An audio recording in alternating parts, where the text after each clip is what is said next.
I was offered $5,000 for a video, but this was when I was like 19. I was like, double it, and I'll walk outside and I'll give it to a homeless person. And they're like, no, you won't. And I was like, double it. And I was like pacing around my neighborhood for 3 hours convincing this guy, like on the phone, just double the money. I promise the video will go viral and I'll give it to homeless person. I was like, $10,000 just looks better in a title. It'll get more views. I promise your app will do better. A lot of times people, oh boy, it's like they think their videos are better than they are, honestly.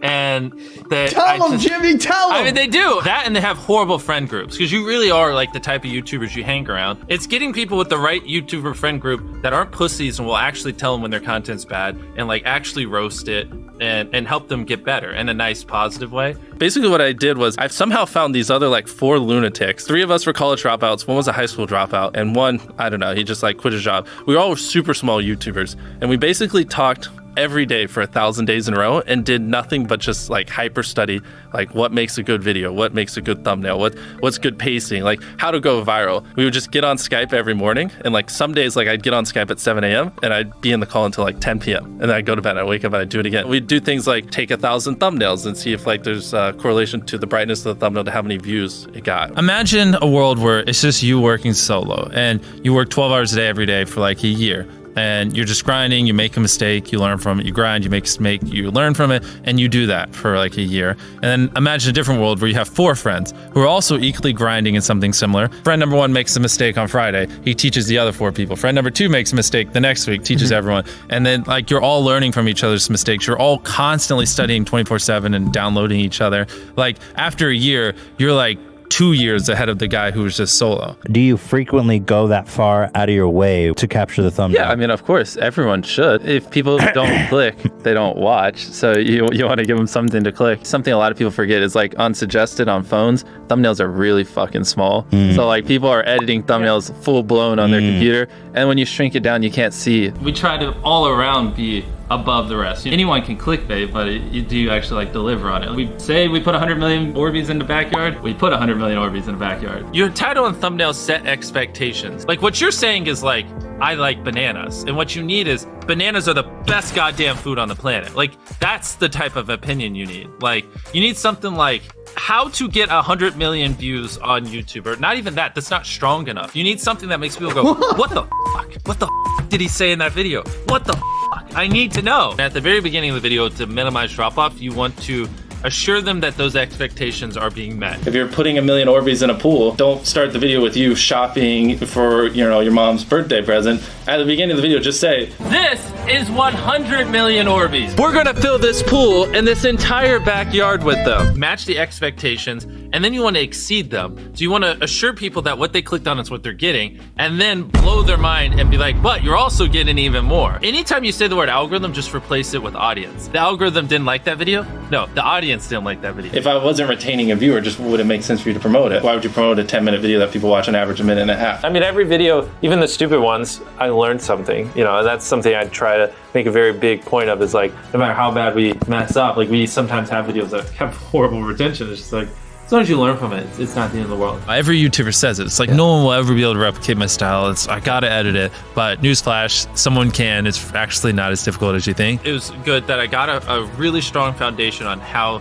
YouTube works and how the style of videos I wanted and everything before I scaled up the team, if that makes any sense. I just want to make sure that's clear, because I've seen people try to build the team without foundation and knowing how to do well. I know that if we film this video, it will do well, just because I've spent a decade of my life hyper obsessing over YouTube and I have a good pulse on it. But if you didn't have that, then you wouldn't know. Like you wouldn't be able to spend $4 million on a Squid Game, because you might lose $2 million and then you can't pay your people. But of course, yeah, if I didn't have these people, I couldn't do half the stuff I do. For the last like 8 or 9 years, like every dollar I've made, I just spent it the next month on content. And I just did that every single month, and it just kept getting bigger and bigger, and here we are. Since I was 13, there probably hasn't been a single hour that's gone by that I've been awake where I haven't thought about YouTube. Like, I'm just focused on making the best videos possible, period. I don't care about making money. I don't care about time. I don't care about anything. I just want to make the best videos on the planet. Literally all the algorithm does is reflect what the people want to a T.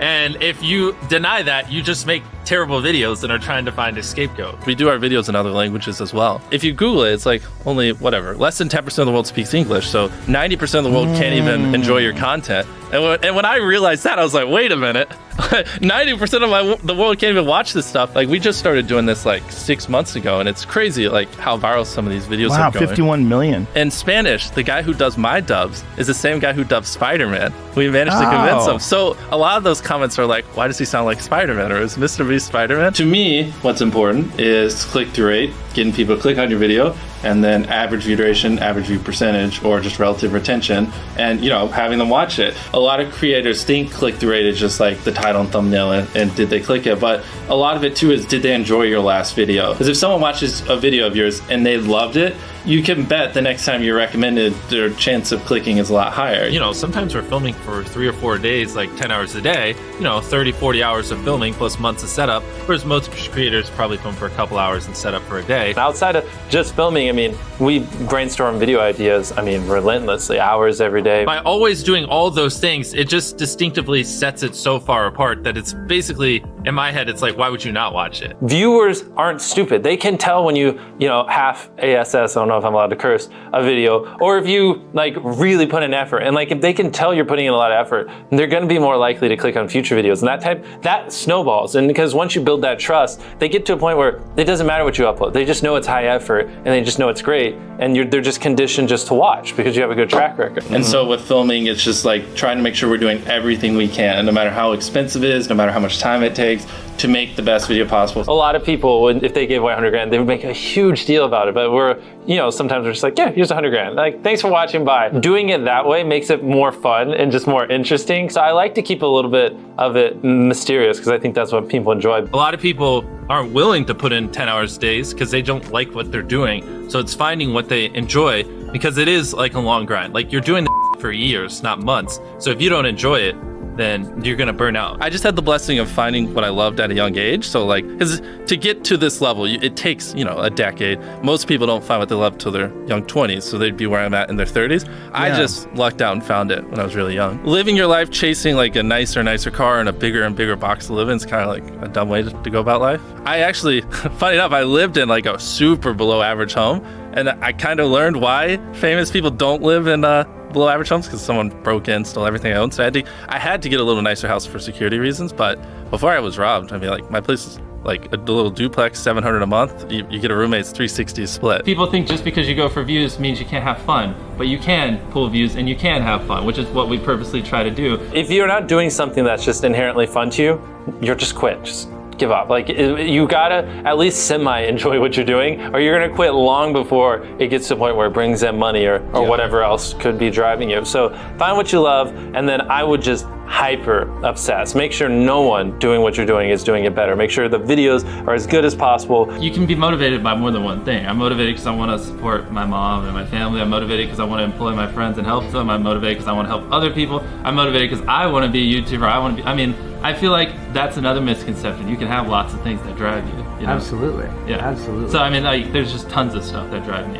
And everything drives me to wanting to be a YouTuber, so I kind of obsess over it. For the people that are willing to be coachable, I would say just education. There is a lot of misinformation out there that people live and breathe by, the weirdest stuff. I gotta upload at midnight on Wednesdays or my videos don't do well. It's just dumb stuff like that they don't realize how badly they're handicapping themselves. Some minor tips I could give is if somehow you could have a payoff at the end, then more people are gonna watch the end just to see what happened. Whichever one of these 456 people survives the longest wins 456 grand.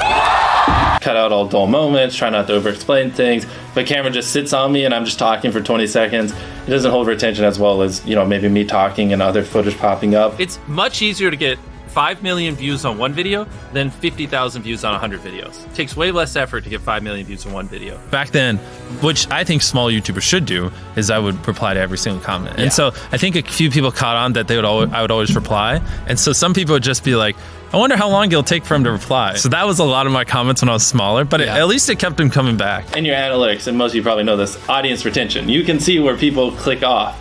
Just literally go through your last 50 videos, write down where everyone clicked off, and then just don't do those things again.